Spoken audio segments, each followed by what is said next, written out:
All right, so we'll get started. So welcome everyone. My name is Nitra Stevens and I'm the Executive Director with Athletics Nova Scotia. We're very excited tonight to host two of the most distinguished authorities on sports nutrition. Tonight we'll hear from Trent Stillingworth and Jennifer Segal on relative energy deficiency in sport. Dr. Trent Stillingworth is a Senior Advisor of Innovation Research at the Canadian Sport Institute Pacific, and he's calling in tonight from Victoria. And Trent has worked with athletes in sports over 4 Olympic Paralympic Games, 4 Commonwealth Games, and for 15 World Championships across several sports. Jennifer Segal is a registered dietitian and sports nutritionist with the Cleveland Clinic in Canada, a PhD student at Nottingham Trent University, the performance nutritionist with the Toronto Raptors, sport dietitian with Athletics Canada, and lead dietitian with Gymnastics Canada. The session will be recorded and slides are available by contacting me at athletics@sportnovascotia.ca. And we will allow time at the end of the presentation for questions. All right, take it away, Trent. Great, thank you very much. It's nice to see such a large crowd here, and as Jen was saying, a nice diverse crowd across a few different sports. So we're going to do a two-part act here. Jen and I have known each other for 20 years, so we're like partners in crime. And I'll present first on a little bit of the science, the basics of science for maybe 20 or 25 minutes. And then Jen is going to present on the application and prevention and treatment of REDs and fueling. So I'll step you through some of those scientific pieces first. And then at the end, I think we'll probably have a good half an hour for any Q&A. So maybe just save your questions until then. So I'll get sharing my screen here. Screen 2, there we go. Can I just get a quick thumbs up that that's okay? And then if any people have just come on, maybe I'll just remind you to hit mute on your phone or your computer. We're hearing lots of conversations. Thank you. Cool. All right. So over the next 25 minutes or so, I'll present on fueling the athlete and what that means from the perspective of relative energy deficiency in sport. I'm going to start first with defining developing athletes or adolescent athletes. And there's going to be a lot of focus on this age group. And one theme that I hope really resonates through nicely tonight is the importance of patience throughout puberty and how important that period is. So for any of us that are parents, there is hormones raging throughout puberty. I just like to summarize. If you've logged on, please mute. Thank you. I don't need to tell you the raging hormones that happen during puberty. And this is what testosterone and estrogen levels look like throughout their lifespan.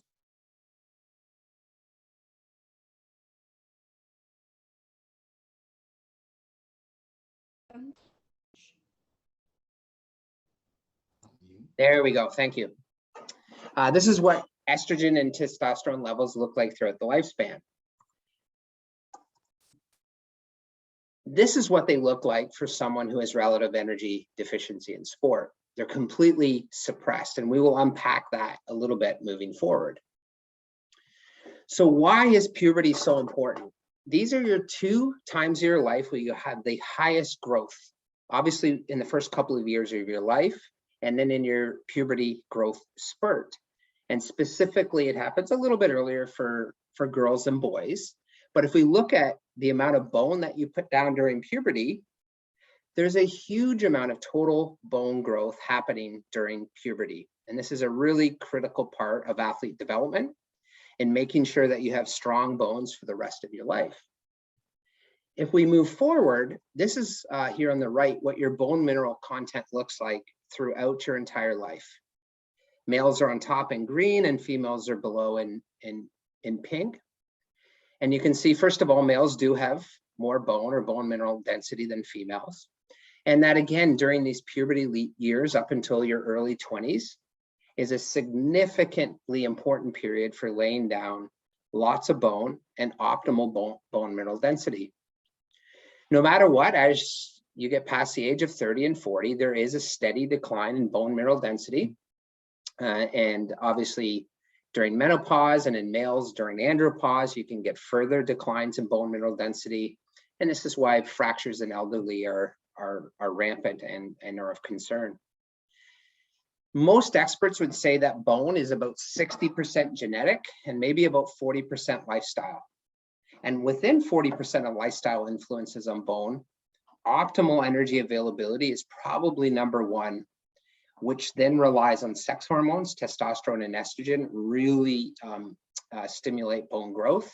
And then there's a host of other confounding positive factors. Physical activity helps with bone, calcium, vitamin D.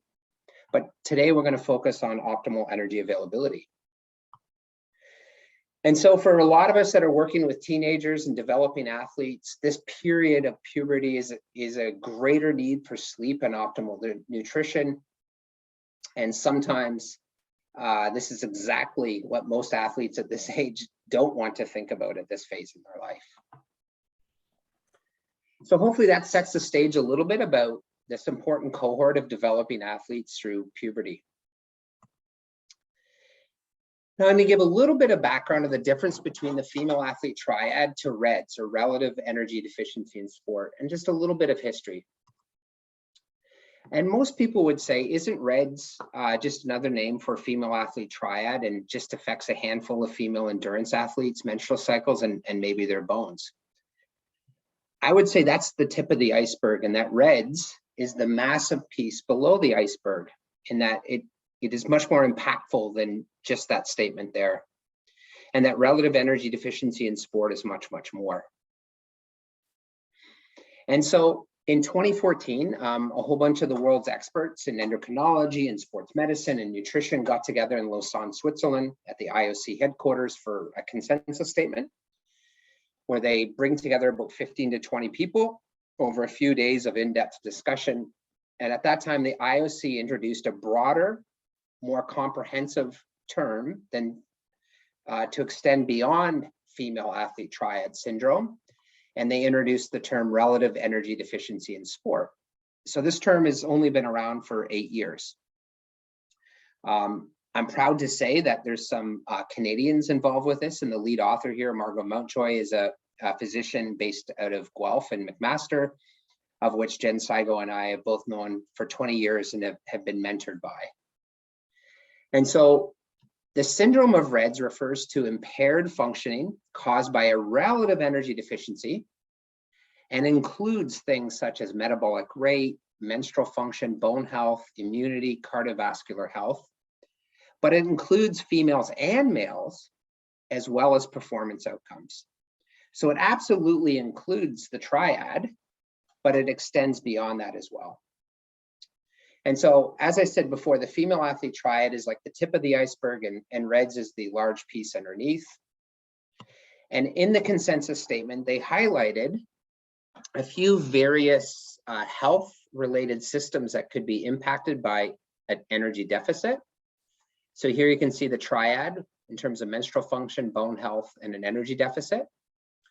But we also know that energy deficiency can impact endocrine health, blood health, cardiovascular health, gastrointestinal or GI health. And I'll highlight that psychological is actually the only area that goes both ways. And indeed, extreme eating disorders are part of the DSM-5, or the psychological disorder handbook. But REDS also can impact performance outcomes like injury risk, endurance, training, adaptation. And I'll touch a little bit on that in the next 15 or 20 minutes.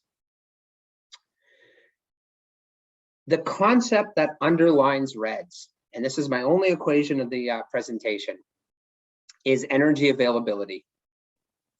And that is energy intake minus exercise energy expenditure. So what your athletes do for training or competition. So it's energy intake minus exercise energy expenditure. You correct it for fat-free mass or muscle mass. So energy availability is what's left over after training, for your body to function optimally. So it's different than energy balance. Energy availability is what's left over for your body to recover, for your bones to recover, for your athletes to grow properly, and for you to function in a healthy way. Now, in healthy females, when we try to measure energy intake and expenditure, it's really hard to do. Please don't try this at home. We only do it in laboratory settings. In healthy females, it's a number of about 45 calories per kg fat-free mass. I don't want to get too hung up on the numbers here today. But energy intake is interesting. It is very difficult to accurately measure energy intake and exercise energy expenditure, so how many calories you actually burn during training. But it's a nice, simple equation in that it's decisions made by athletes and coaches. So athletes and coaches do decide how much to eat or how much to train. And therefore, you can control energy availability. How difficult is it to accurately measure energy availability? Jen has seen this joke a few times, but it's probably true. About as accurate as trying to measure rainfall on a hurricane. It's really challenging to do. So although this is the underlying mechanism for REDS, we use secondary indicators to look for REDS. We rarely try to actually measure energy availability unless it's in a strict laboratory situation. So what is REDS and what impact can it have? I just want to highlight again this impact of bone. I presented this earlier. I'm just giving us a reminder again that bone peaks during puberty, and that the more bone you have, the less likely you'll have a stress fracture. And I'll first show a study of what happens when you underfuel. In this study, they took athletes, swimmers in this instance, age 15 to 17, and some swimmers had a normal menstrual cycle, so they were cyclical, and some swimmers who weren't, none of them were on birth control, were ovarian suppressed. They did not have a menstrual cycle. And they looked every 2 weeks at their hormones. They looked at their energy intake and expenditure and their performance over 12 weeks of training. So first of all, this is what their hormones look like. So this is estrogen and progesterone in the group that are cyclical. So every 4 weeks, they go up and down as you would expect. Here's your female athletes that had no menstrual cycle, just a flat line straight across. Again, in the laboratory, they very carefully measured energy balance. And in the cyclical group, they were nearly in balance. So what they were expending was what they were eating. While in the ovarian suppressed group, so the group with no menstrual cycle, they were living at around negative 500 calories per day. So there was an energy deficit there. And then they looked at swimming speed over 400 meters at the start and after the 12 weeks of training. Every single female in the cyclical group got faster. Their swimming velocity improved. Thank goodness, it's 12 weeks of training. Hopefully you're getting something out of that. Versus, in fact, every single athlete in the ovarian suppressed group ended up swimming slower. And so this is a really good published example of the impact that underfueling can have on outcomes of menstrual cycle, but also on outcomes of training adaptation and performance. I'll also highlight some of our own research. This was a study we did on energy availability in REDS back in 2016, just prior to the Rio Olympics. We were up in Flagstaff, and we had 59 elite runners where we measured energy availability, but we also measured sex hormones and bone mineral density and other outcomes. First of all, here's your bone mineral density outcomes. Amenorrhea is the term for no menstrual cycle. So you can see there was a significant reduction in bone mineral density in the elite female runners who did not have a menstrual cycle compared to the female runners that did. In our male runners, we had some males that had low testosterone, which is an indicator of low energy availability versus normal. In this cohort, there was no difference in bone mineral density. So we do know REDS probably affects females more than males. Here's their stress fracture outcome rates from their career. And I know there's a lot here, so I'll step you through it. The red bar is 2 or more career stress fractures. The black is just 1 stress fracture, and white is no career stress fractures. So if we look at, again, the top 2 here, the females, the amenorrheic, had way more stress fractures than the eumenorrheic. And the males with low testosterone, again, had way more stress fractures than normal testosterone. And in fact, in our study, if you were a female with no menstrual cycle or a male with low testosterone, you were 4.5 times more likely to have a stress fracture than your counterparts that had a normal menstrual cycle or had normal testosterone. We also measured hemoglobin.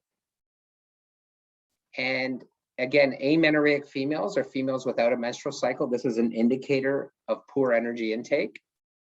And you can see that these females had 8% lower hemoglobin than the other group with normal menstrual cycles, 8%. They were spending thousands of dollars to go to Flagstaff for 4 weeks to train. And usually in 4 weeks, maybe at altitude training, we get a 4 or 5% increase in hemoglobin. I mean, here, just correcting amenorrhea through energy availability will give you 8% on its own. And I'll highlight one other study that was really well done on risk factors for stress fractures. And this is a running cohort as well. So they took 748 high school runners, and about half girls and half boys. And they covered them and watched for stress fractures for about 2.5 years. And indeed, about 5% of the girls got a stress fracture, and about 4% of the boys got a stress fracture. So on the left, these are the risk factors for stress fractures in the girls. So if you've had a previous stress fracture, you're at high risk for subsequent stress fractures. So this is something you as coaches should know. You're at higher risk for stress fractures if you have females that have previously participated in dance or gymnastics, if they have a body mass index under 19, so they're petite, their first period was after the age of 15, they're currently amenorrheic, so they're currently not menstruating, and they've had no periods in the previous year. These are all, and then prior diagnosis of anorexia or bulimia or an eating disorder. These are all high risk factors for getting stress fractures in the future. For the boys, again, fracture history was a big one. And then some of these, the risk factors here are a little bit lower. Interestingly enough, basketball came up and plyometrics came up as smaller risk factors. And so if you look at these risk factors and you add them up, if you're a female with 3 or 4 of those risk factors, you're likely to have a stress fracture somewhere between 35 to 100% of the time in the next couple of years.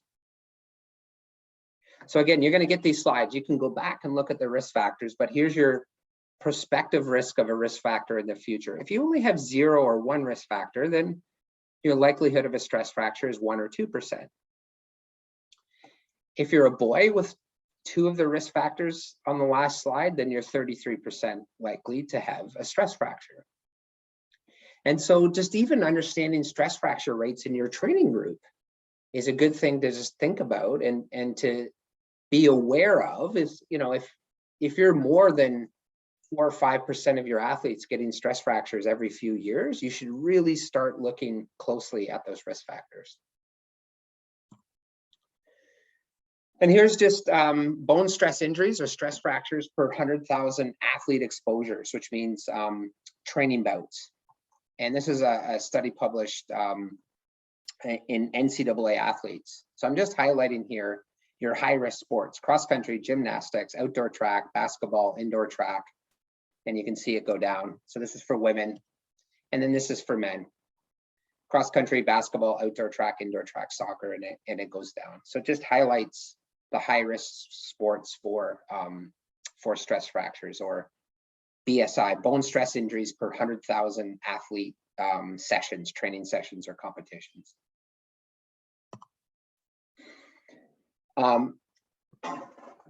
I'm going to skip this part. It's in the slide deck. I just want to be conscious of time, and I took a little more time with those slides. So I'm just going to skip through this part and come here. So what are the secondary indicators that you as coaches and athletes and parents need to be aware of that might suggest an athlete is in reds? This isn't a diagnosis.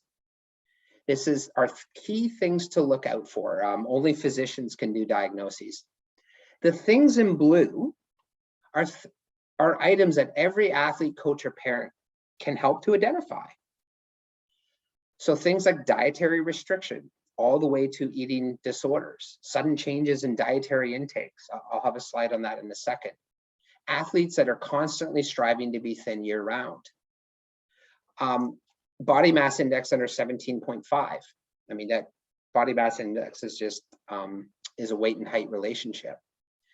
Females with less than 9 menstrual cycles in the last 12 months who aren't on birth control. If you're on birth control, we can't actually assess your menstrual cycle status because it's synthetically occurring through the birth control. And no, birth control does not protect your bones, just as an FYI. If you've had 2 or more career stress fractures, again, that's a red flag. If you go in for bone mineral density DEXA scan, there's a cutoff there. But you can also look out for very inconsistent training, a lot of ups and downs, high levels of fatigue, sleeping a lot, drop off in training and competition performance, and perhaps more in the males, it's a self-identified poor sex drive or lowered measured sex hormones. So these are, some of the things that a lot of us can just be aware of and to look out for. From a nutrition perspective, here's a whole bunch of other signs to look out for. And again, I'm not going to read through these, as you can get a handout by emailing Anitra. But even signs related to mood and behavior and mood swings and sleeping difficulties and rigid daily routines, social withdrawal, sensitive relationships with foods that come out of the blue, always choosing low calorie or low fat foods, excessive or hidden eating. These are all different flags. Again, none of them on their own is a diagnosis, but once you start to accumulate these various things, you can be a little more sure that, hey, something's up. A trusting, open, collaborative conversations required, and we need to wrap this athlete up in some more support and to seek out expert support. I'll finally finish with just a little bit of a nuanced discussion, but I think it's important about whether or not overtraining might actually be underfueling. And I believe in a lot of instances, historically, with athletes that plateaued or were going through a real stale period that went in to see a sports medicine doctor or a professional, were just diagnosed as being overtrained. And in fact, in many instances, it was probably reds or underfueling. And so a bunch of us wrote a massive review on this very topic. I'm not going to go through the whole review. It was published last year, but we had a great writing team of international experts from all over the world that tackled this big topic. And so again, energy availability, we had the equation at the start, energy intake minus exercise energy expenditure. And so if we think about it, energy intake is primarily the nutrition arm, where a lot of the REDS research focuses, while excessive exercise energy expenditure is where a lot of the studies around overtraining have occurred, or FOR, functional overreaching or non-functional overreaching. And so there's this equation kind of links up excessive training with, again, underfueling. If we have optimal energy availability, so green light is optimal, you have optimal health and training and recovery profiles for desired adaptive responses to training. And indeed, some of our athletes literally eat, sleep, and train because they're in high volume sports and they just need to consume a considerable amount of calories to support that training load. Again, during puberty, when training loads are increasing, a lot of athletes don't always remember or think about increasing their calories at an appropriate level. Conversely, if you have low energy availability, at least chronically, it can be the underlying reason for relative energy deficiency in sport, and probably an underappreciated cause of overtraining. And indeed, if we look at all the studies published in overtraining and all the studies published in REDS, and we just look at the symptoms, the outcomes of those studies, they're almost exactly the same. And so again, in this review, we looked at all the decreased performance outcomes. So there's endurance and strength and all the health decrements. So things like your bloods change or your bone mineral density decreases, other hormones or sex hormones decrease. And in this column, these are all the overtraining studies that are published. And in this column, these are all the RED studies published. And again, there's 55 and 71.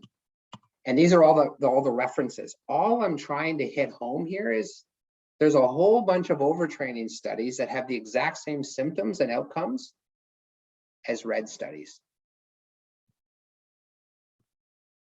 And so what we found in our analysis was that 86% of overtraining studies actually had low energy availability in the study design.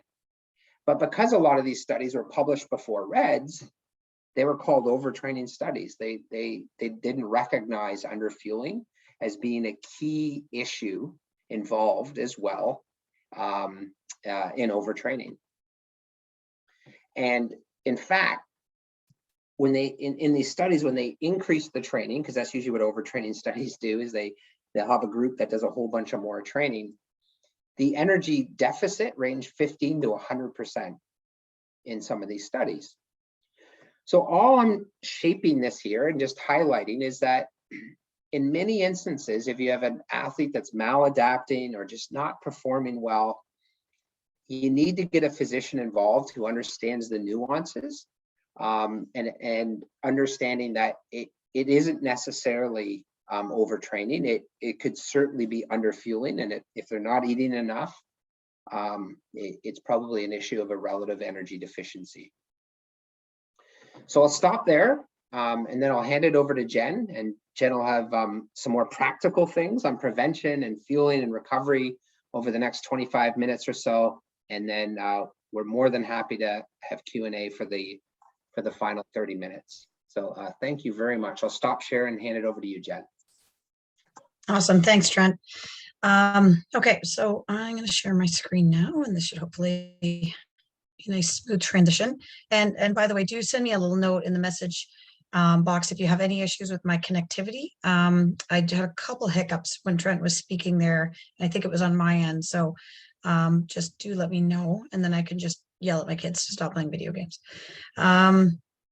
Okay.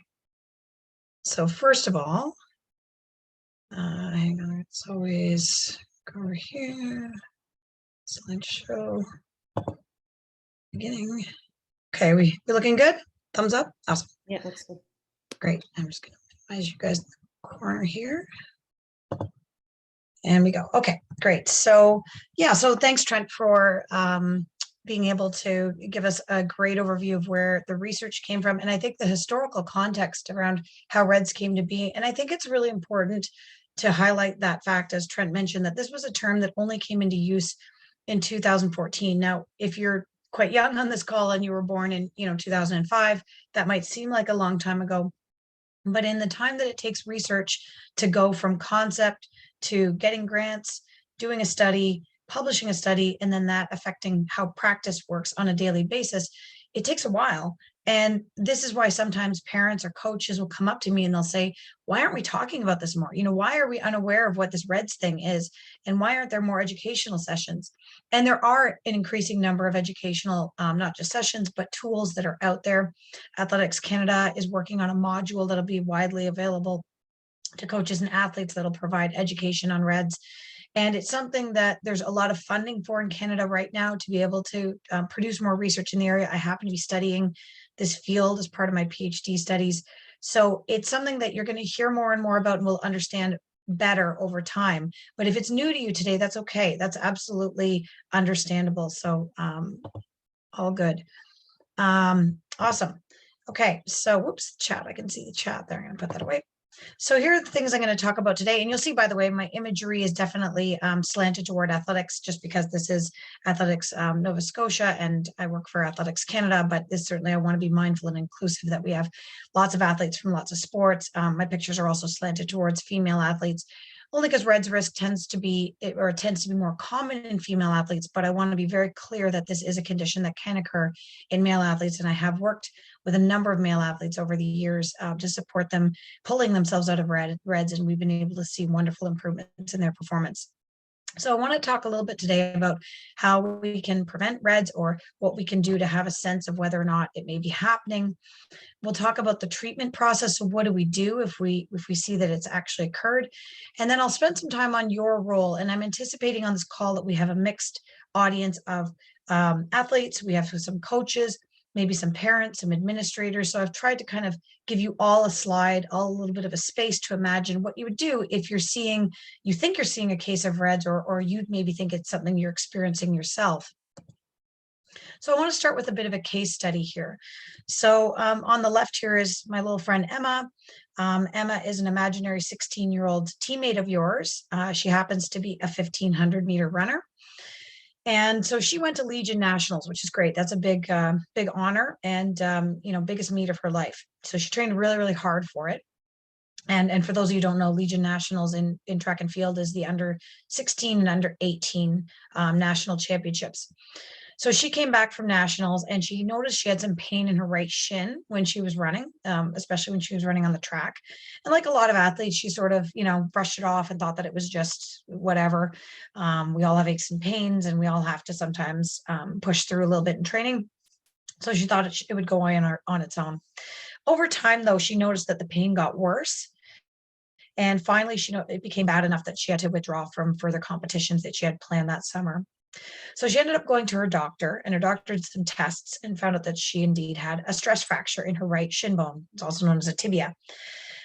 She's always been a thinner and lighter athlete, but you never really thought that she would have maybe an eating disorder. You just sort of thought that's how she was built.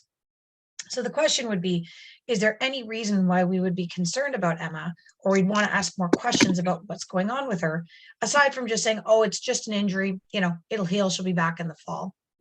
So I'm because of the size of the audience, I don't think we're in a position to necessarily open the mic up, but just, hearing what you heard from Trent, maybe everyone can just pause for a second and imagine if you saw an Emma in your club, would you be concerned? And by the way, I do think we have someone who is unmiked or unmuted. So whoever that is, maybe just make sure you're on mute right now before we hear you, tell the dog to stop eating the dinner that you have on the table. Okay, so if you had a second to pause and imagine an Emma, and again, many of you may have met an Emma or been an Emma over the years, and you say, well, does that mean is a stress fracture a big deal? Well, I think we'd want to know a few more things first before we really say whether we're concerned about her or not. So if I see a stress fracture, I'll say this. I work in private practice and I also consult with a bunch of sports teams. I'll say that pretty much every time I see a stress fracture, I want to pay attention as a dietitian. It tells me that we should at least have a conversation with an athlete, because stress fractures are a really, as Trent showed you very, very nicely a few minutes ago, one of the best indicators that Reds may be at play. Okay, it doesn't mean it's for sure, but it means we want to ask some questions and pay attention. So I would want to meet with Emma, and I would want to find out, how is her eating? Is she eating enough? She just went to Legion Nationals for the first time. It's possible that she was really increasing her training load. Maybe her calories didn't go up enough along with it. As Trent said, past stress fractures are a strong indicator of future stress fractures. So has there been any issue like this before? If there has, we definitely want to pay attention. And then also, as Trent mentioned, there's lots of other things that go on that definitely go way beyond bone health that can affect athletes when it comes to falling into Reds. So I'd want to know how she's feeling. Athletes in Reds may have lower mood. They may struggle to sleep or not have the same quality of sleep. They may not have the same energy as they usually have. And that could be at school or in your daily routine. And that also could be on the track or in whatever sport you're playing. Definitely, if it's a female athlete we're talking about and she's not on the pill, then I'd want to know if she's having a regular period or if she's having a period at all. Maybe she hasn't even had one before, or she had it and it stopped. And then definitely as a coach, we can ask the question, how is she performing? So I think I have as a note here that developmental athletes should improve steadily year over year, barring something obvious that prevents them from developing, like, say, closures to training due to COVID. If they've had normal training and they've been able to participate in their sport without restriction, they should get better. They should, in theory, get a little faster, a little stronger, jump a little higher year over year. And so if suddenly that's halted and you have a 15-year-old and they're training a lot and they're not getting faster, they're not getting stronger, they're not jumping higher, that's a great opportunity to have a discussion about what might be going on. So in Emma's case, the stress fracture could indeed be a sign that there's more going on. Now, I want to point out that stress fractures can certainly have many other causes. So there could be biomechanical issues with her gait. Maybe she did something different with her stride leading up to those nationals. As I mentioned, a big increase in training volume, which could be anything from, deciding to run a marathon when you haven't trained for it, to training your a lot, more hours or more days of the week without really letting your body adapt. That could be an issue. Maybe changing footwear or equipment. I've seen athletes have stress fractures that have come from footwear changes and equipment changes, and even the surfaces that they're running on, going from all soft surfaces to very hard surfaces without giving their body time to adapt. But as Trent mentioned, if the bone density or the quality of the bone isn't there, then that could be the culprit. And when we have an athlete who doesn't have enough calories to support the training that they're doing, this could be the biggest predictor. So we want to rule all the other things out. But if they're all ruled out and we have a stress fracture and we know it's a bone issue, then it really could be worthy of having a discussion about REDS. Okay, so basically what we want to do if we're going to prevent REDS, which ultimately is a mathematical issue, and maybe I'm going to take a quick pause right now and just tell you a little bit of a story. This is basically what I like to help people use as an image if they're trying to imagine what exactly happens in the body when REDS occurs.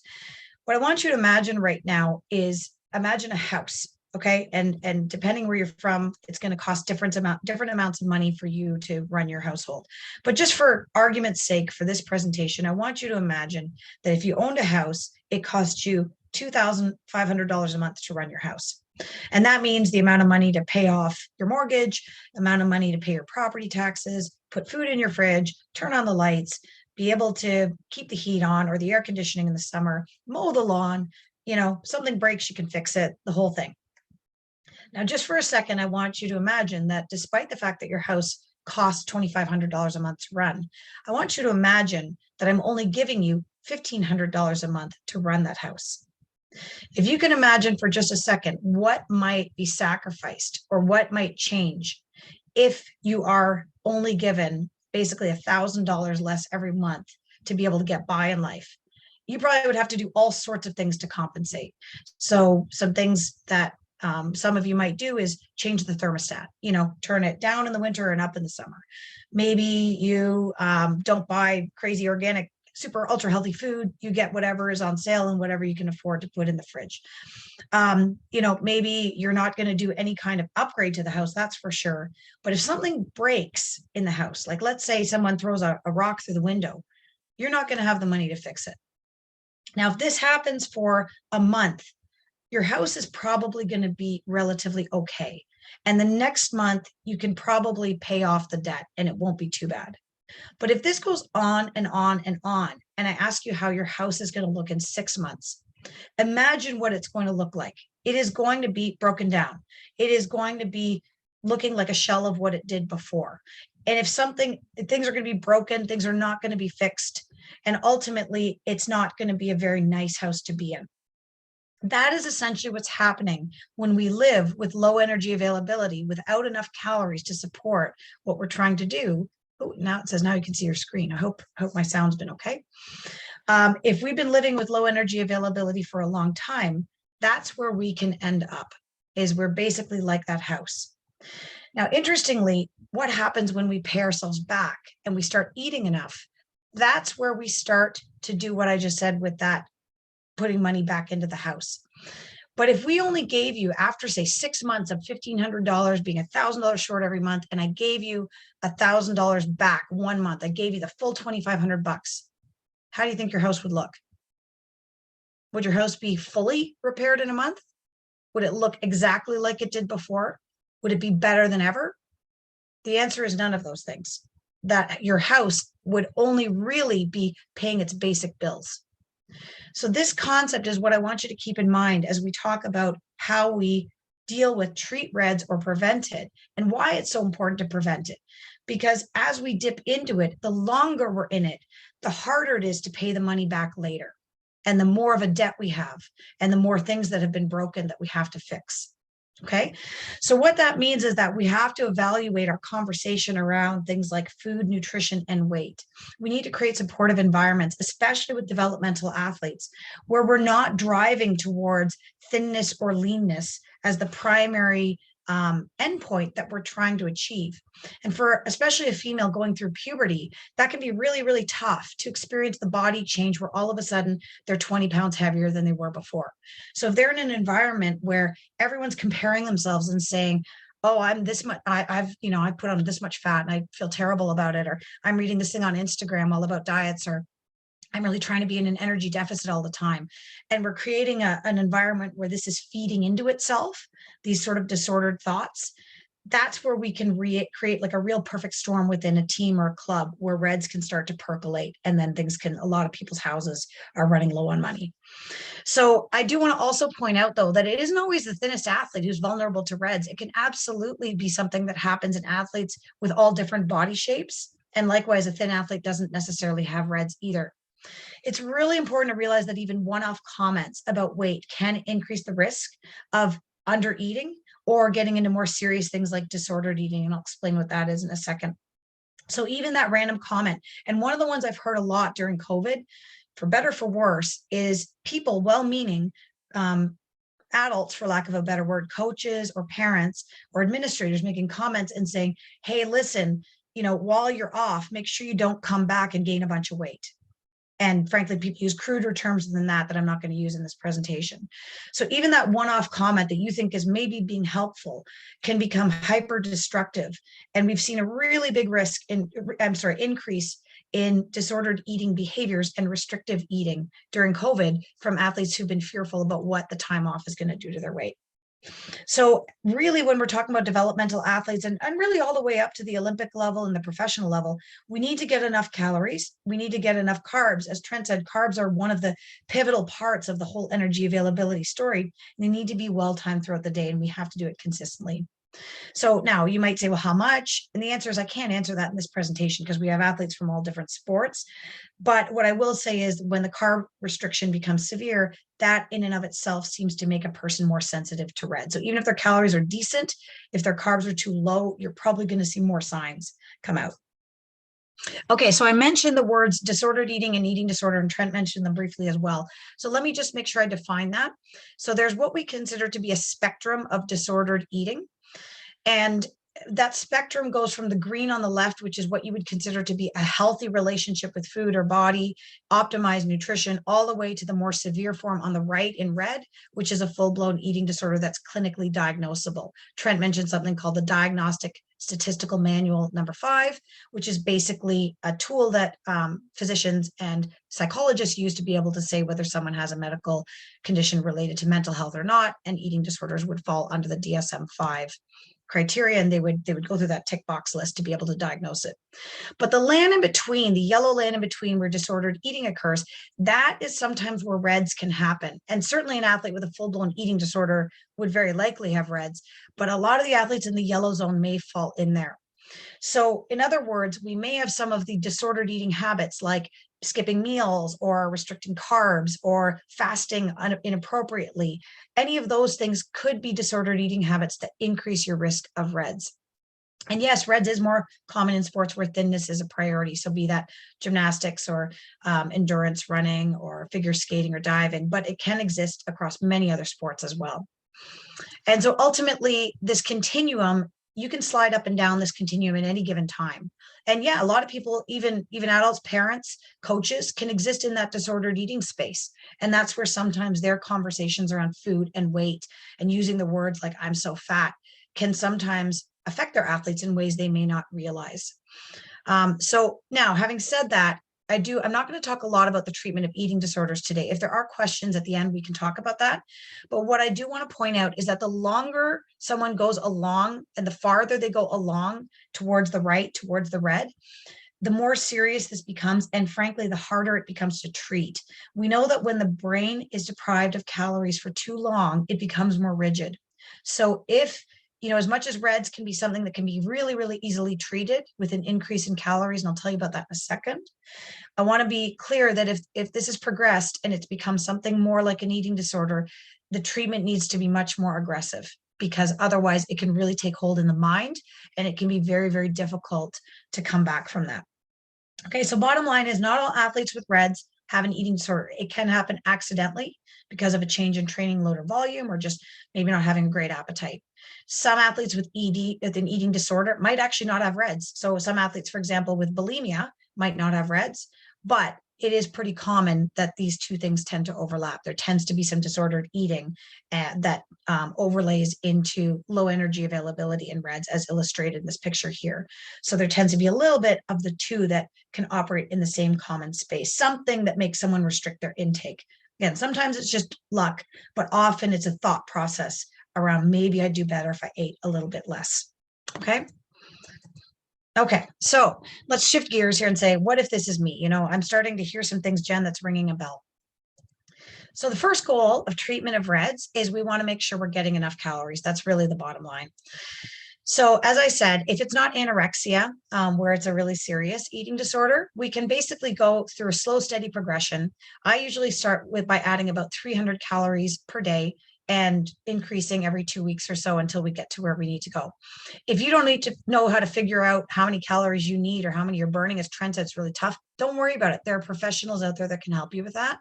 But what I can say is if you look at your intake and you look at what you're burning and you know that they're mismatched by like thousands, then you can certainly go ahead and start adding your calories right now without any worry that you're going to overdo it.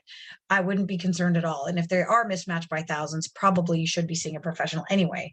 But nevertheless, don't sweat the numbers, okay? The main thing is we would increase the calories by adding a bit more fuel in over the day. Why do we go in by increments or every few weeks? It's really just to make it easier to tolerate. The stomach has to adapt to a little bit more food. The mind has to adapt. The habits have to adapt. Also, as a little bit of a bonus, I guess, if there is weight gain, what's interesting is it's often really gradual. So someone coming out of reds, weirdly, sometimes athletes don't gain much weight at all when we restore their calorie intake. And the reason for that is it's almost like the house. When we put money back in the house, we're not even necessarily building a better house. We're just rebuilding what was already there. All of those processes, like your bones and your hormones, take calories to be maintained. Putting the calories back in sometimes doesn't even turn into weight. It just turns into fixing all that internal stuff. So basically, we want to go gradually until we finally, as an endpoint, get 3 periods in a row. That's what we consider to be sort of the end game for a female. For a male, we would look at other secondary indicators, as Trent mentioned, like testosterone levels, libido, training tolerance, and just an overall sense of wellness and whether they're feeling like they're themselves again. Yeah, we may need to bring in a doctor, and I'll talk a bit more about that later in a couple more slides. But yeah, we might want someone to do some more medical monitoring. Do we need to slow or stop training? The answer is not necessarily. If there is, however, a difficulty with compliance, so in other words, if I say, hey, I want you to eat more calories, and the athlete says, yeah, you got it, no problem, Jen. And then they come back a couple weeks later and they're like, you know what, Jen, that was actually way harder mentally than I thought. And we realize this is maybe more disordered than just kind of an accident of mismatching calories. Then sometimes we do have to have a conversation about reducing training, okay? But we don't necessarily do that right off the bat. So don't be afraid that if you go to see someone about this, they're gonna say, never train for 2 years. We wanna keep the athletes involved in sport as long as we possibly can. To that end, we may need to bring in a clinical psychologist if their athlete is seeming stuck to see if we can help. Okay, so now let's get into some of the technical stuff about how do we go about increasing calories or making sure we're getting enough in the first place. These are some a little bit older handouts, but they're really handy from the US Olympic Committee. And they walk through what a plate might look like for a training athlete at 3 different levels of training. This is what we might see for an athlete who is really not training a ton, or for some reason they do need to intentionally change their weight, like for a fighting sport, for example, where they have to make weight. The main thing to see here, it's really the carbs that I want you to pay attention to, is that the carbs make up about a quarter of the plate here. The protein makes up about a quarter. The veggies make up about a half, along with fruit. As we move along here to athletes who are training more at the moderate or high intensity level, which would be pretty much everyone on this call, I would say, the big thing you'll see as a difference, and I'll scroll back so you can compare, is the grains have gone up. They've gone from a quarter to about a third of the plate. And a lot of people, when I ask the question, what's happened with the veggies, they say they've gone down. They actually haven't. It's that the fruit has jumped off the plate onto a separate plate. The veggies are about the same. A way to think of that is that once we get into heavier training, we want to make sure that we have our whole plate of a meal, but it's okay to have a side dish. It's okay to have a little bit of a dessert, have a fruit, have a yogurt, have a glass of milk or a glass of juice with our meal. So in other words, it's not enough necessarily just to have one plate of food. And then the big boys, so to speak, big girls, and I don't mean physically, what I mean is in terms of volume, the ones that are really out there doing a lot of running, a lot of pushing, half the plate being carbohydrates. And yeah, we actually have to reduce veggies sometimes to help these athletes maintain the amount of energy they need to support their sport, because the veggies just don't have enough calories in them. So there are times that as a dietitian, I say, yeah, I actually need you to eat less spinach. It's true. Okay, so let's then take sort of that from the plate concept to something a bit more granular. So if you are saying, okay, I need to add 300 calories per day, or you're a coach and you suspect you've got an athlete who's a bit low, or you're a parent, you're like, where do I even think of starting? These are just a few examples of things I see athletes trip up on that can put them into a risk of RED-S, and the simple correction on the right. So instead of doing, say, 2 eggs and a slice of toast with nothing on it for breakfast, I would bump them up to 3 eggs, 2 toast, and put some peanut butter or avocado for some fats on there. Right there on its own, that's a 300 calorie increase. So you didn't even have to do anything for the rest of the day. You've already done your job for a couple of weeks just by making that one change. And then I have a few more here, and you'll get these slides, so I won't belabor the point too much, but basically taking a basic smoothie that just has berries in it, and then jacking it up, putting banana, putting in even raw oats, which you can put into a smoothie, which is a great way to add carbs, and putting some peanut butter or maybe avocado in there for some fats. Instead of just, a lot of athletes try to restrict their carb intake. So maybe they're only having like a half cup of cooked rice or potato or pasta. Double, triple that. Take it up to a cup and a half of cooked rice easily. We got athletes who do double that amount when they're training in heavy volume. And instead of steamed, let's put some fat on those veggies. Let's put some olive oil or some dressing or some butter. And then this is a big one, training on an empty stomach with water only. Oh, I'm worried I'm going to get an upset stomach, or I'm going to throw up. Do something light. Grab a piece of toast with a bit of peanut butter on it. That's great. And we'll talk about this in a second. Maybe throw in a sports drink like Gatorade or Scratch that has some carbs in it. All of a sudden, you're going to see your performance go through the roof. You'll have so much more energy to be able to tolerate the training. Veggies as a snack. Oh, I want to be super healthy, so I'll just eat carrots.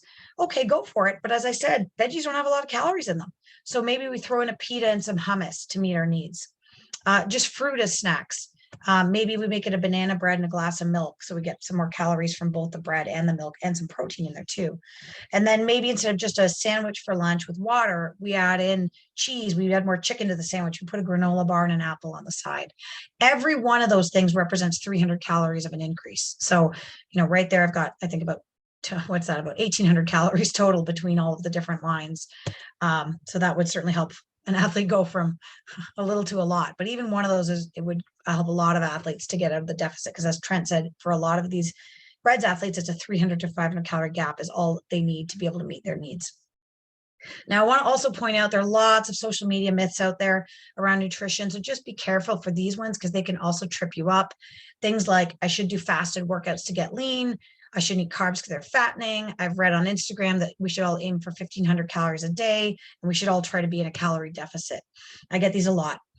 And I'll, again, without trying to overdo this slide too much, just please realize that when we don't eat before we work out, our workout quality can be compromised. We aren't able to put in the same amount of effort. We don't get the same out of the workout. So I'd rather you have something to eat that's got some carb in it before you train.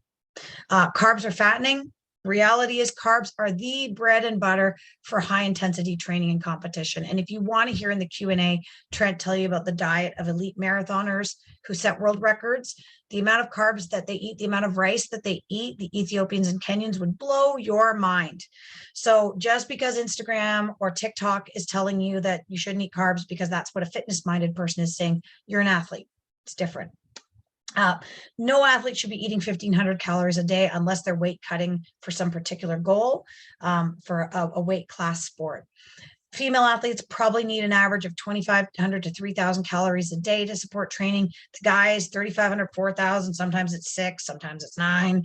It can really get up there. And then, like I said, calorie deficits, that's the underpinning of what low energy availability and REDs are.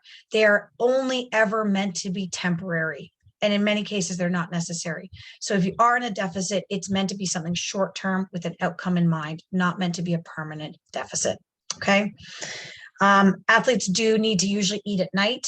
Let's get away from the idea that they need to fast or they need to not eat at night, that they only can never have water. Sports drinks can be helpful. Sometimes juice or chocolate milk can be helpful.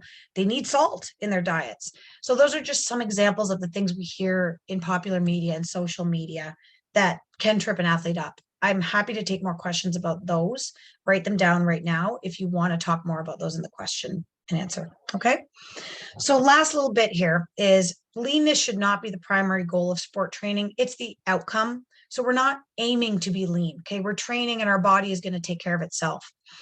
Teenage and developing females and also males have to realize that their bodies will mature. And as Trent says, I'm really stealing this from Trent right now. He often says, there's this idea out there that it's better to be light, it's better to be thin, it's better to weigh less or take up less space. That's going to optimize your power to weight ratio. And he always says, who's faster, an 800-meter male runner or female runner? Who's faster, a male miler or a marathoner or a female marathoner? And with all due respect to my female compatriots out there, it's the males, and yet they're bigger. So let's not assume that bigger is always a problem or that it's going to mean you're slower. Okay.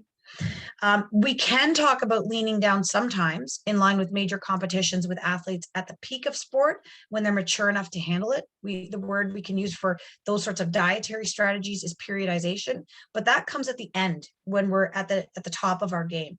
For the rest of athletes, we want you to fuel well. We know that the number of training days without injury is highly correlated with sport success. So we should focus on fueling well for training and learning to train and compete at a range of weights to build resilience instead of focusing only on trying to be lean all the time. And by the way, I want to throw a shout out to a really, really special Haligonian athlete who many of you are probably familiar with, and that's Ellie Black, who works with part of our Canadian national women's gymnastics team. And she's been a leader in this for a number of years. And one of the things that's been so impressive about her is that she can get on the bars, she can get on the beam in all different states of preparation and hit a routine. So she's broken free of one of the trends that's common in gymnastics and sports, that if I'm not X weight, I'm not going to have a good day. She can get up there and have a good day in all sorts of different conditions and give you a hit routine. And I think that's absolutely commendable. So these are things Trent touched on. So I leave these in there again, just as a reminder of things you might want to keep an eye out. And reminding again that we can see REDs through things like, lack of power, inability to finish training and so on, low motivation, wanting to leave the sport all of a sudden, despite enjoying it in the past. So if we see these, what do? Okay, so I said at the end, we talk about what you do as a teammate or parent, and we'll talk about what you do as an athlete and what you do as a coach, and then we'll wrap up and get to questions. So if you think you've seen any of these things and you're looking at someone else, it's not you, what can you do? Can you talk to somebody? Is it appropriate to go up to them and say, I think you got REDs, hey, what's going on with your period? What do we do? So the first thing is, yeah, it is okay to approach someone with gentle concern. Be aware the person may not want to talk about it. You really can't say what the outcome is going to be, but it is okay to say, hey, you know what? I noticed that lately you've seemed kind of down during training, or maybe I'm just imagining that, but I just want to check in. Just want to see how you're doing. But no, you should not assume that the athlete is going to step up and go, well, it's funny you say that because I've been on a restricted diet and my period stopped 3 months ago. I doubt you're going to get that response. You might get pushback. Okay. But at least they know that you're thinking of them and they know that you care. And they also know that you noticed. So that can sometimes stimulate other conversations that can be worthwhile. Okay. So, you can have the conversation, but it doesn't mean that you go back every single day and keep harassing them until they admit what's going on. We have to respect people's privacy. And again, I also want to point out that not everyone who misses a period has REDS. So just if you're like, oh my gosh, I missed a period, I have REDS, there are medical conditions sometimes that can cause that. And also if you're, depending on the birth control method you might be using, an IUD, intrauterine device, can also cause your period to stop on its own. And that doesn't mean you have REDS. Okay. So you don't need to have a complete freak out if you know somebody who's saying that their period stopped because they're using that. And having said that, if you are a parent or if you're someone who has some sort of say over what goes on with an athlete, a caregiver, a provider, if you can say, hey, you know what, I've noticed all these different things that are going on. Why don't we go see a sports doc? I'm going to go see what's going on, or I'm going to go to one of the sports dietitians like Angela Dufour here in Nova Scotia and see if we can get an assessment. Okay, so it's okay to go and ask for help. If you're a coach in this situation, what do we do? Should we talk about periods? Okay, this is the question everybody wants to ask. So I'm a male coach, I got female athletes. Should I ask them about their periods? And the answer is yes, it's okay to talk about them. In fact, we want to empower more people to be able to have these conversations. What we want to do is we want to do it empathetically. We want to do it with understanding. So we say, hey, you know what? I know what's that, I can't put myself in your shoes with having a period. But I just want you to know that I want you to be a strong, healthy athlete. That's my priority. So if you or any of your teammates, if you guys are missing periods, I want you to feel comfortable and safe letting me know. And it doesn't mean I'm going to freak out. It just means that I'm going to make sure that you're okay. And you can encourage, or if needed, if we do really feel like there's a real serious medical issue that's progressing as a coach, it's okay for you to put up your hand and say, you know what, I don't think I'm comfortable having you train here till you've had an assessment. If your spidey senses are tingling, go for it. Go get that sports doctor involved and get an assessment and find out what's going on. Okay. And yes, you can also recommend reduced training. If you really suspect it's going on, you can say, you know what, listen, why don't we do this for the next couple of weeks until we get some more information. Okay. Having said that, I do also want to warn, because I feel like this shouldn't have to be said, but I have seen it happen where coaches take this and jump too far. And they're like, well, Susie's on her period today. So, she's going to be a little moody, but we're all talking about periods now. So we're not here to out people. We're not here to embarrass people. It's really a sensitive topic often for teenagers. So we're not here to do that. It's something that should be talked about quietly and respectfully. It's not something that we run up the flagpole. Okay. So we're not discussing it in public. So lastly, as an athlete, what if you think you have REDS? Okay, so you can monitor your periods. You can do it on pen and paper or on your phone, on your note device, on your phone, whatever. But there are apps out there. One example is Fitter Woman. If you're a male athlete, you can keep an eye on your sex drive or libido, and certainly any of the other factors we talked about, like injuries and stress fractures and so on. Please be aware that periods fluctuate. So you don't need to freak out if 1 month it's 25 days and the next month it's 32. Like, oh my God, I got REDS. But we generally say if it is longer than 35 days between cycles, that's where we want to pay attention. No, it's not the end of the world if you miss a period here and there, but I'd still pay attention. Is that always happening at a time when you do increase your training volume? Well, maybe your calories need to go up then. And yeah, it's true that stress and sickness can affect how regular your periods are. So if it turns out you were fueling well, but it was just a really intense time and your period got skipped that month, that's fine. No panic. And as Trent alluded to, it's really important everybody understands this. The thing you have on the pill is actually called a withdrawal bleed. It's not actually a period. So when athletes are like, oh yeah, I have a monthly period. I'm like, well, are you on the pill? They're like, yeah. The answer is we don't actually know if you have a period. You're having a withdrawal bleed. And so it's not actually a sign of a healthy energy availability driven period. It's sort of a completely separate animal. It doesn't really tell us much. And unfortunately, The pill doesn't rescue bone health, as Trent alluded to. It's not the way to get your bones stronger. The only way we can fix RED-S is by increasing our energy availability, and we do that by increasing our calorie intake. Okay. And as I mentioned, if you are using an IUD like Kyleena or Mirena, you might notice that your period stops, and that's a completely different matter than RED-S. Okay, so putting this all together, then, at the end of the day, the coach-athlete relationship is the center of any, the starting point for everything that happens in sport. So trust, conversation, and checking in is the really how this is going to be caught, how we're going to be able to find RED-S or detect it if it starts creeping in. But family and friends absolutely play a role in developing healthy body image, getting away from a mindset of dieting and restriction.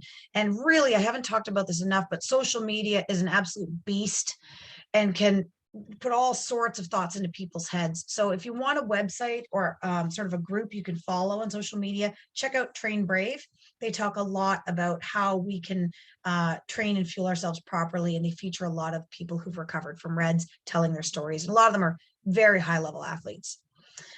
We can self-monitor, as I mentioned, either for periods or for overall performance using different screening tools. Hooper McKinnon is one that helps us to know if we're starting to lag or drop or get tired. Our sports docs can do the blood work, the checkups, the MSK assessments. As I mentioned, a dietitian, we can help with the energy requirements, and then the psychologist, which could help with the eating disorder treatment if needed, or the body image issues if those are there. All right, so to summarize, last slide, RED-S is a condition triggered by chronic inadequate fueling. It's an under-eating condition relative to the energy demands of sport. It causes the house to break down. It can affect both male and female athletes. We do know that female athletes tend to be more sensitive to its effects. So a male athlete, excuse me, can be in low energy availability for longer, and it doesn't seem to affect them quite as quickly or quite as much, but it can affect them. We can see effects both through health and performance. And if we do suspect RED-S, then we want to have them assessed by sports doctor and or sports dietitian, or ideally both. The treatment, excuse me, may be multifaceted. Oh, I've got something in my throat. And can include other practitioners like psychology, as I mentioned, and the coach, parents, and athletes are all part of the system to make sure that we get this athlete back to good health. So at the end of the day, though, Trent and I both want to remind you, if we fuel well, we give ourselves an opportunity to perform well. That's what we're trying to impart to each and every one of you, and then the people in your lives that hopefully you're speaking to after today's talk. So I'll leave it at that. I will stop sharing and we can move on to Q&A. Okay, so we have a couple options for questions. We can, people can unmute themselves and ask away, or they can type a question into the chat box. We've probably got about 20 minutes allocated left for questions. I may start. I had a direct message come to me from a participant that wanted to ask the following question. Do you think it would be worthwhile to get some hormonal blood work done for a 16-year-old amenorrheic long distance runner? The pediatrician did not think so. Thanks so much for the addressing this. Yeah, that is a great question, and it's tricky and it's nuanced. And I'd probably initially reply back and say, that is not normal. And at the very least, you should follow up and look for a registered dietitian to get involved in this workup, and potentially a sports medicine physician. So CHASM, the website, is a sports medicine website of Canada, and you can look up where a sports medicine physician might be involved.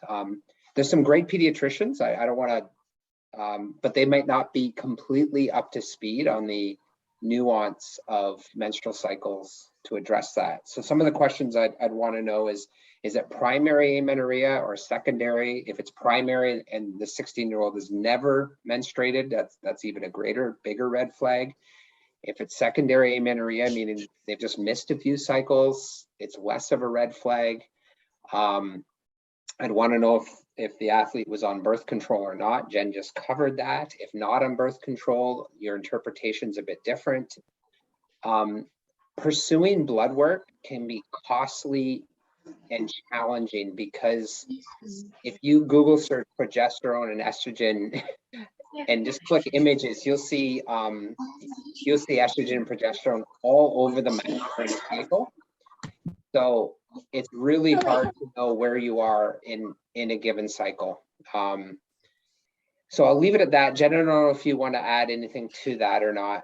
Yeah, I'll say a couple of words because this is something, and I see you, Lacey, you have your hand up, so we'll make sure we get to you next. I see this a lot in my practice. So what'll happen is athlete is amenorrheic, they go to see family doctor, and I'm not trying to trash at all or can't throw any shade on any family doctors. They are doing all sorts of work on so many different topics. I don't expect them to be experts on nuances of sport nutrition. That's why there are sports medicine and sport nutrition specialists. But what may happen is family doctor sees athlete and says, okay, amenorrhea, oh, you're training a lot, that's normal. So that's the first sort of myth that I hear, sometimes perpetuated in the medical field. Then what they'll do is they'll say, why don't we go see an endocrinologist and see what's going on? Now, an endocrinologist can do one thing for sure that no one else can do. Sometimes a family doctor can do it. They can investigate for a condition called PCOS, which is polycystic ovarian syndrome. And that was one of the medical conditions I loosely referenced there that can interfere with a person having a period that has nothing to do with REDS. It's just an issue with cysts on the ovaries that prevents a person from menstruating. So the endo can be helpful because they can do that. And endo can also do one other really cool thing, which is they can do something called a progesterone challenge. And what that is basically high dosing a person with a female with progesterone for a few days, high enough that it should produce a period. And if there's no period, then we know that there's something going on with the plumbing, so to speak. If there is a period, that means the athlete or the person is capable of having a period. And so it's another thing that's interfering with that. The most likely culprit, underfueling. So we can go to an endo and we can get that information, but I would argue it's just as efficient, if not more, to get to see that sport dietitian who can do an assessment of what's going on with energy intake and energy availability. And then we can say, you know what? I mean, yeah, you can go do these other tests, but you're eating 1,200 calories a day and you're burning 3,200. Like, we know what the issue is. So you can do all the hormonal blood tests you want. We know what we need to fix. And then last thing I'll reiterate to Trent's point. So your hormones are supposed to do this, your estrogen in particular, over your monthly cycle. If you catch someone on day one of their cycle, it's not impossible that their estrogen levels would be undetectable. If you literally catch them on day one, the rest of the month, there should be some detectable amount of estrogen. So I will do blood work. I can't order it, but the sports docs I work with will do blood work. And we will do it a couple times a year on our female athletes. And what we're looking for is low estrogen levels. Don't bother in someone with on an oral contraceptive, but we will do it a few times. And as long as it's detectable, then at least we know something's happening. But if it's low and they weren't on theoretical day one of their cycle, or it's low more than one time tested, that's a real good indicator that that body is not producing the estrogen it needs to, probably because of REDS. So I don't do blood work first, but it might be part of the overall picture of the assessment. Okay, I know that's kind of technical, but if there's follow-up questions, I'm happy to take them. Okay, why don't we go to Lacey, because she had her hand up and was waiting very patiently.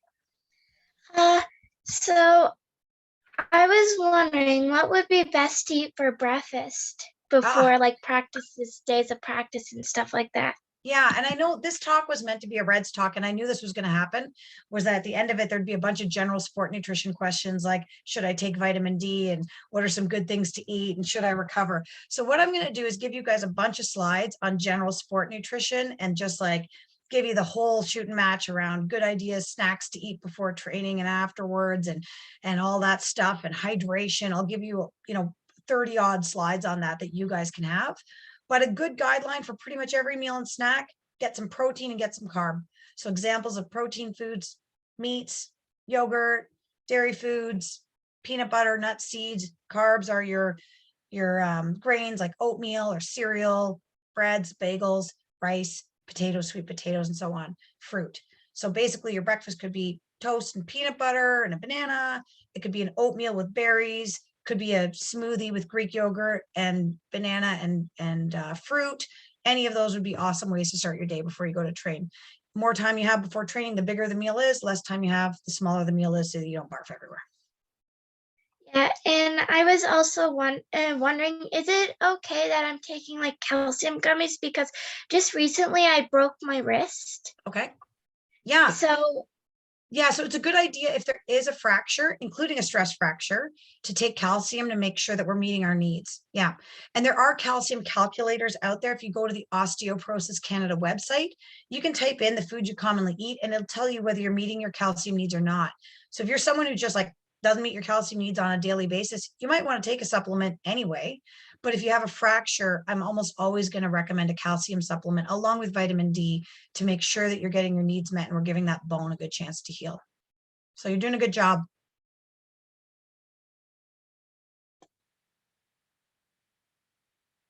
Next questions?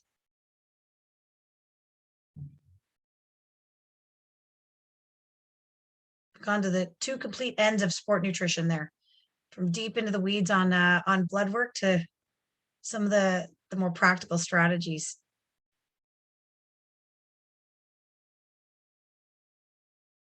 Okay, well, can I ask a question if no one else? Yes, go ahead. Yeah. So Trent, why don't you tell us a little bit about how working with high performance female athletes, because Trent also serves as a coach, tell us about how we make sure that, and I know we keep hitting on female athletes and I don't want to only do that. We can talk about males too, but can you tell me a bit about what your experience has been trying to support a female athlete getting ready for the Olympics and making sure that they're not putting themselves at risk for REDS?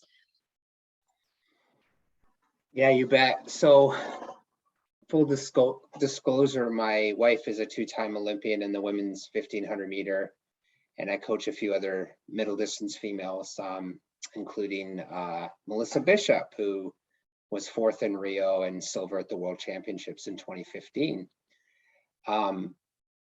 First and foremost, as a coach, I'm always going to check in on all matters related to health and wellness. It is just part of my protocol. It's part of how I coach. And right up front with the athletes that I work with, I make that clear. And so Jen touched very nicely on some aspects of her presentation about having those conversations, which can be a little bit challenging at first. How do you raise up something that you see that's happening and talk about it?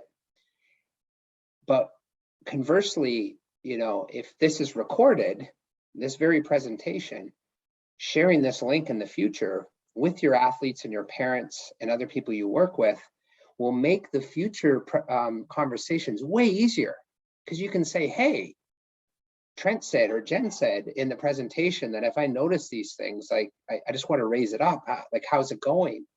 Or perhaps it's raised up with a parent together.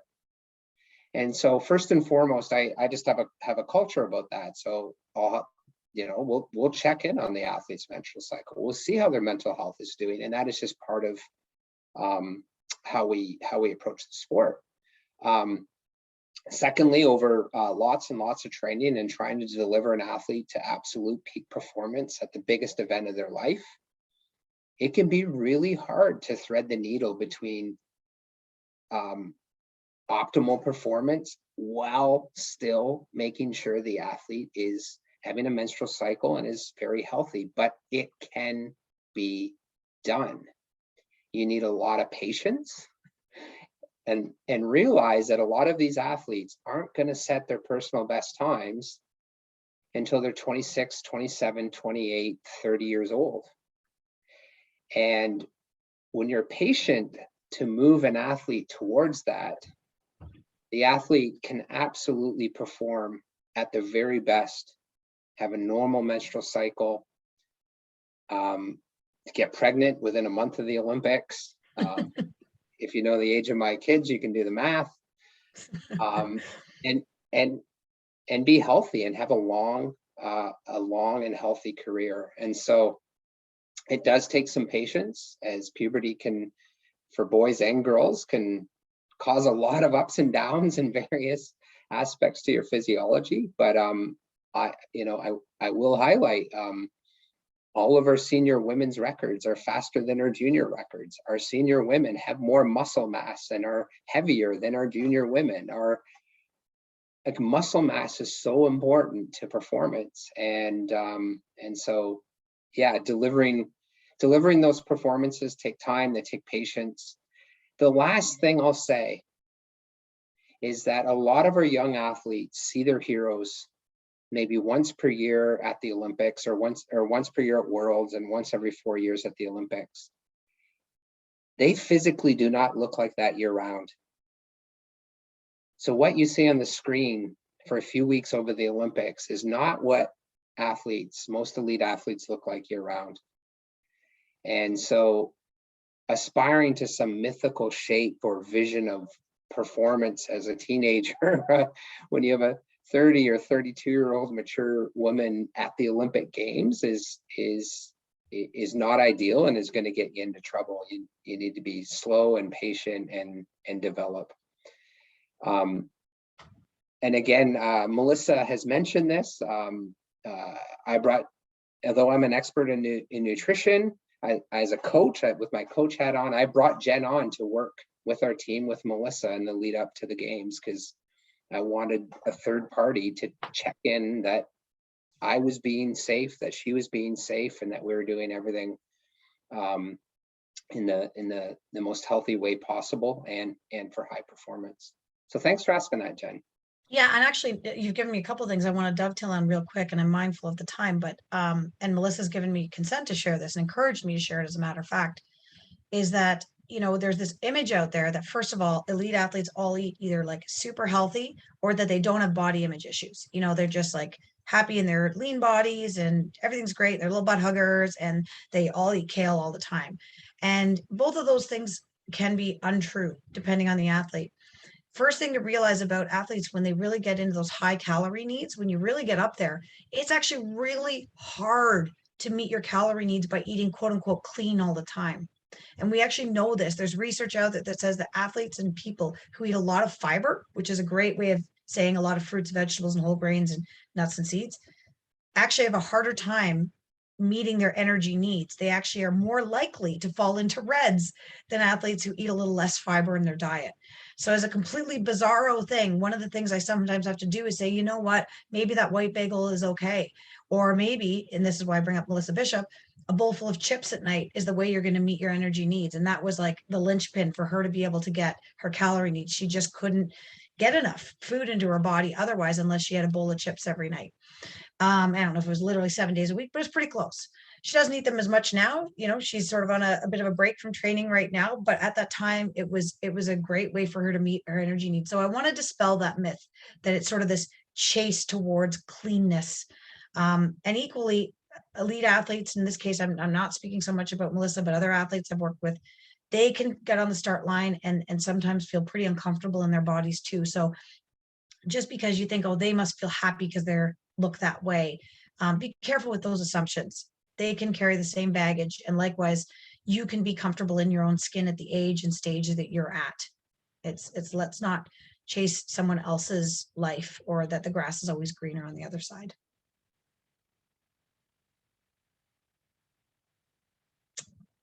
We have a couple more. Oh, Yeah. Kim has Kim's got a I don't have a question, but I just have a comment. As you can see, I'm a senior runner, but what this has done for me today, like I was a competitive runner in my teens and into my early 20s, and I obviously had this REDS thing. I ticked a lot of the boxes that were on that chart, and I didn't understand. Of course, that was many, many years ago, so this stuff wasn't being done now. But at least it sort of, I thought, well, gee, I'm doing all this hard training, but I'm not getting the results that I want. So if nothing else, it explains a lot from my past years. Kim, thanks for sharing that. And I think great to point out, we've been talking through a lens of developmental athletes here. Oh my gosh, do I see this stuff in sort of masters, adult athletes? It's there, and I know you were experiencing it at a younger age, but please let's not assume this ends when you turn 25. It can be present. I just worked today, a client of mine who's a really, really high level, sort of, 40 plus athlete in the endurance community with some pretty serious eating issues, and a pretty serious case of REDS, tons of potential. I mean, I can only imagine what this athlete's capable of once we get the fueling sorted out, but it can hit anywhere in the life cycle. Appreciate you sharing that.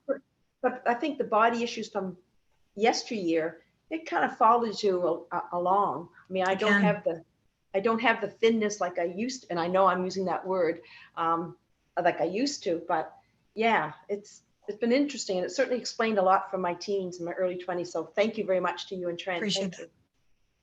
Thank you. And thanks for raising that. And like I said up front, female athlete triad has been around for 15, 20 years, but REDS has only been identified in 2014. So yeah, it's a newer concept. And it really is about fueling for the work you need to put in, and you'll maximize your gains that way.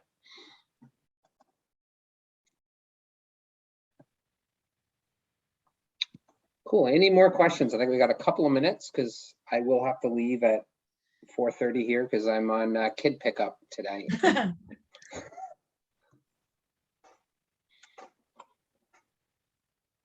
Hearing nothing. So as a sport administrator and a mom of a 10-year-old who's just kind of finding her way into sport, I've learned a lot from this presentation.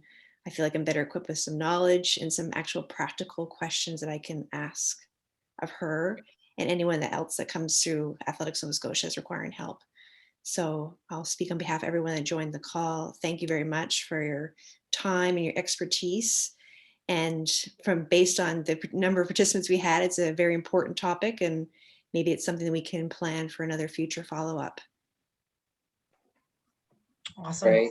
Thanks for organizing it, Anitra. And I know originally I connected in from Chris Smith, so if he's on, so thank you. And I think at some point I saw 80 plus people. Yeah. Which is awesome. And Jen, it's always a pleasure. Oh, thanks, Chris. There he is. Thumbs up. And Jen, always a pleasure to do a talk with you. So You too, Trent. It's weird though that we've known each other for 20 years and yet I'm only 19. All right. all right. Have a good night, everyone. Cheers, guys. All right. Thank you very much.